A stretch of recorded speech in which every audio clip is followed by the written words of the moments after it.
the player rating show. Before we get into it, please like, subscribe, share, do all that good stuff for the channel. It really helps us. Let's get us to 500. Let's get us to 1,000 subscribers. Let's do it. But yeah, I'm going to do the player ratings for the game.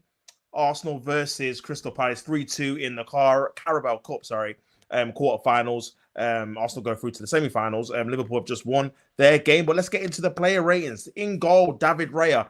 I thought he had a decent game, to be fair. I thought he collected everything decently well. Crystal Palace were obviously putting in certain crosses into the box from corners and stuff, and I thought he handled that pretty well, to be fair. Obviously, I don't think he could do anything with either goal, to be honest with you. It was a very good header by Eddie, and it was a good goal from Mateta. So I'll probably give him a 6 out of 10. I think obviously you can see the 2 goals, but I thought he was decent. On to Partey. I didn't think Partey had a good game, particularly. I don't think, obviously, it's his fault because playing at right back, he's very, very limited. He can't influence the game in terms of being in the center of the pitch. Obviously, right-hand side at right back, he doesn't really overlap that well either. Doesn't really have the legs for it. So I think I'll probably give him like an average performance, like a 5 out of 10. Not really his fault, but it didn't really have any kind of impact on the game. Let's go to Jakub Kiwior. Jakub Kiwior, for that first goal, it was absolutely criminal. How he lets the ball come from the sky, not head it out properly, and into the path of Mateta, who muscled him off the ball and put it in the back of the net. And then he had another one which went to Sarr, and that was in the air as well, and he failed to deal with that. So I thought it was a really, really poor performance, and he could have cost us the game and really knocked us out. So for me, Kiwior gets a 3 out of 10. I thought he was poor in that first half. Obviously, didn't make too many more mistakes afterwards, but the damage was already done, and it could have been 2-0 if it wasn't for, I think, Timber that recovered. So yeah, poor from him. For me, he gets a 3 out of 10. On to the other side, we had Timber. I thought first half he wasn't great either. To be honest with you, very slow on the ball, especially in that centre back role. For the first half, I'll probably give him a 4. Yeah, I don't think he was particularly good. But when he went to right back in the second half, I thought he was really, really good, overlapping and linking well with the likes of Odegaard, who came on in the second half. So for that performance, I'll probably give the second half. I'll probably give Timber a 6. So to even out, I'll say 5 out of 10 for Timber. I thought he wasn't very good in the first half, but better in the second half. So an average performance from him, playing in his proper position. Let's go to Kieran Tierney. I thought Kieran Tierney was okay. I thought he was making overlapping runs, put a decent few. He put a great ball in the box for Sterling, and he should have scored. But then the typical thing what happens with Kieran Tierney, he goes off with another injury, man. And obviously, I've just seen the breaking news about Tierney leaving possibly in January, the latest it being in the summer, which we all probably knew, so it probably wasn't really breaking news, but it was being confirmed by David Ornstein. So I thought he was decent, man. I thought he was better than Timber, so I'll probably give him a 6 out of 10. Obviously, he got subs off, but I thought he was decent at left back, to be fair, considering it's his first game this season. Let's go on to the midfield. Jorginho, I thought he was okay. Nothing spectacular, to be honest with you. He was trying to do a few through balls, but I don't think he did anything crazy in terms of going through and defending and attacking. So I'll probably give it an average performance. Probably like a 5 out of 10 for Jorginho. Marino, I thought wasn't great, to be honest with you. I don't think he did too much. He was getting shoved off the ball. He had a couple of shots at goal, but nothing that really tested the keeper. And I don't think he was an attacking threat all game, to be honest with you. So I'll probably give him a 4 out of 10, below average performance. Ethan, again, I didn't really get into the game. He had a couple of times where it did look threatening, but he didn't really link up with anyone in particular. And obviously, he got substituted at half time. So, yeah, it wasn't one of Ethan's better games, to be honest with you. I'll probably give him a 4 as well. On to the left-hand side, Leandro Trossard. I thought in the first half he was trying to make a few things happen, but he did lack a lot of quality. There was a time where he did a fantastic skill on the left-hand side, got to the byline, and the cross was overhit and went out of play. Again, below average performance. He didn't really do too much, but in the second half, he was feeding balls into Gabriel Jesus. He fed in a lovely one, and Gabriel Jesus did a nice little turn and had a shot that was saved against the keeper. So, yeah, I thought in the second half he improved and got a bit better. So I'll probably give him a 5 out of 10, pretty average. Poor in the first half, better in the second half, but pretty average performance. Let's get on to the right side. Raheem Sterling had our best chance in the first half and probably the second half, really.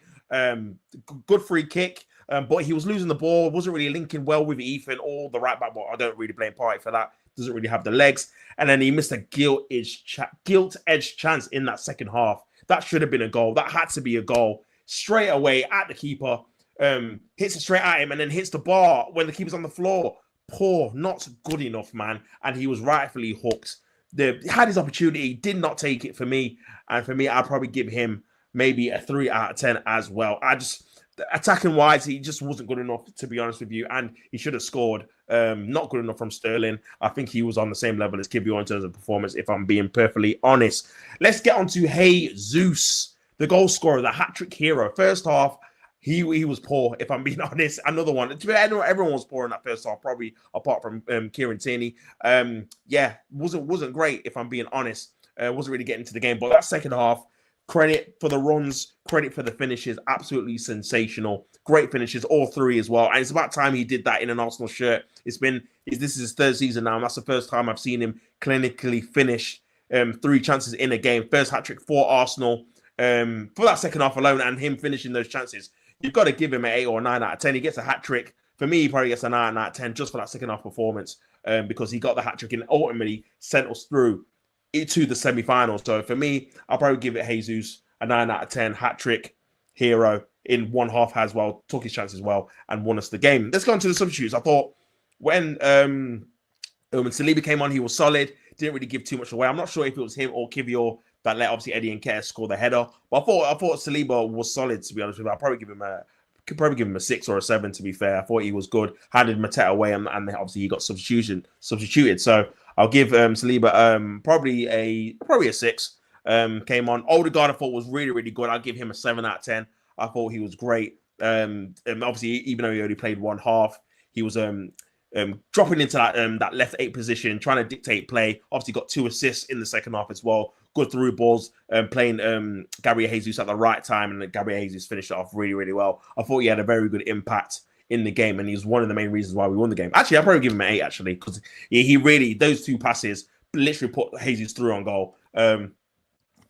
Excuse me. So, yeah, that was very, very good for him. 8 out of 10 for Odegaard. Bukayo Saka, probably give about 6. Didn't really get into the game too much. Came on, but I think he did get an assist, though, to be fair to him. Even though, obviously, Jesus was offside. Didn't really have any kind of shots at goal, but pretty quiet for him, bar the assist. But he gets another assist, and that's why Saka is so good, because he's very, very efficient when it comes to goals and assists. So, yeah, very good from him. I think that was it, to be honest with you. Let me just double-check if there was any more subs. I can't remember anyone else coming on. Saka, obviously Saliba. Who else came on? Odegaard. Let's see the lineups. Lewis Skelly. Oh, obviously Kieran Tierney got injured, which I was saying before. Yeah, Lewis Skelly was good. Won some good free kicks. Probably give him like a 6 out of 10. But he was decent, to be fair. Was keeping possession and was pretty strong in terms of build-up play and stuff. So yeah, that is probably my subs. And obviously Gabriel Magalhaes came on came on with them 3 minutes ago. So thought he was decent, but obviously came on too late to give a score. But yeah, that's my ratings. Obviously, no Havertz, he didn't come on. He's probably the only first, and obviously Martinelli didn't come on either. But yeah, they're my scores. Obviously, it wasn't the best performance of the day. It wasn't the best performance that Arsenal have done. But when it comes to these cup competitions, you just get to the semi-finals. That's all that matters. And for me, yeah, we're through, and we'll have to see who we get. I don't know if the draw's today or tomorrow, but we have to see who we get. And this is a great opportunity to win a trophy. That means more games, obviously. I think the semi-final is in January the 8th, I think, and then the second leg of the semi-final is in February. So, yeah, great opportunity to get to a final. Hopefully we don't waste it. But, yeah, I'll be there for that. You'll be there for that. Please like, subscribe, comment, do all of that good stuff to help the channel. But, yeah, that's me done. That's me gone. Check out the fan cam coming out. Should be out pretty soon. But, yeah, this has been your boy Tops. Like I always say, don't hate the player, hate the game.